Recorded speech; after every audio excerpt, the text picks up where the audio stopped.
మీరు అట్లా చూస్తే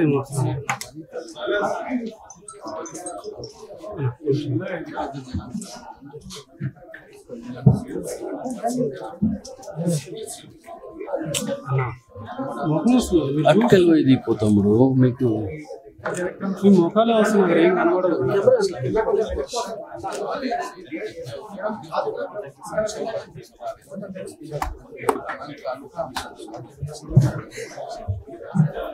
అందుకు అనుగుణంగా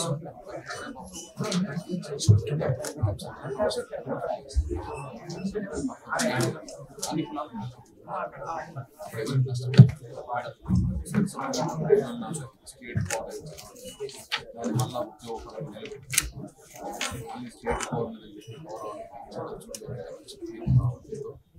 మళ్ళీ అన్ని అవకాశాన్ని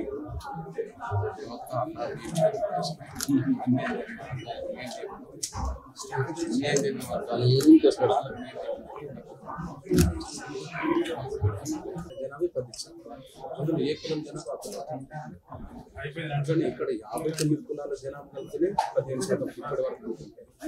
ఆ 59 కులాల్లో అతిపెద్ద జనాభాలు ఇక్కడ మేము ఉంటుందంటే మేము అతిపెద్ద జనాభా నుండి కూడా విద్యా ఉద్యోగ అవకాశాలు మా జనాభా నిష్పత్తి 15% అనేది గారు 15% ఏ కులం మీద ఆ 15% అన్ని కులాల జనాభా అన్ని కులాల జనాభాలో సెన్సెస్ ప్రకారమే మేము షెడ్యూల్ కుల జనాభాలో అతిపెద్ద జనాభా కులం అతిపెద్ద జనాభా కులమైన మాటలకు ఇంతకాలం దానికి తగ్గ వాటర్ రాలేదు. కాబట్టి మేము జనాభా పరంగా అవకాశాలు కూడా నష్టపోయాం. మా జనాభా కంటే మించి ఎక్కడ ఏ అవకాశం పొందినా అది ఇతర కులాల అవకాశాలు మేము పొందినాం.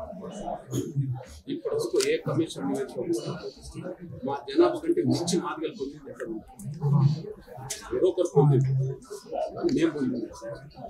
మేము పొందే వర్గీకరణ కొరకు మేము తెగ నేరమైన ముందు దశలో మేము కోరుతున్నది అంటే రిజర్వేషన్ ఏర్పడి ఏ స్టేట్ అనేది జనాభా పరంగా ఏర్పడి అన్ని కులాలు కలిసి పంపిణీ జనాభా పరంగా.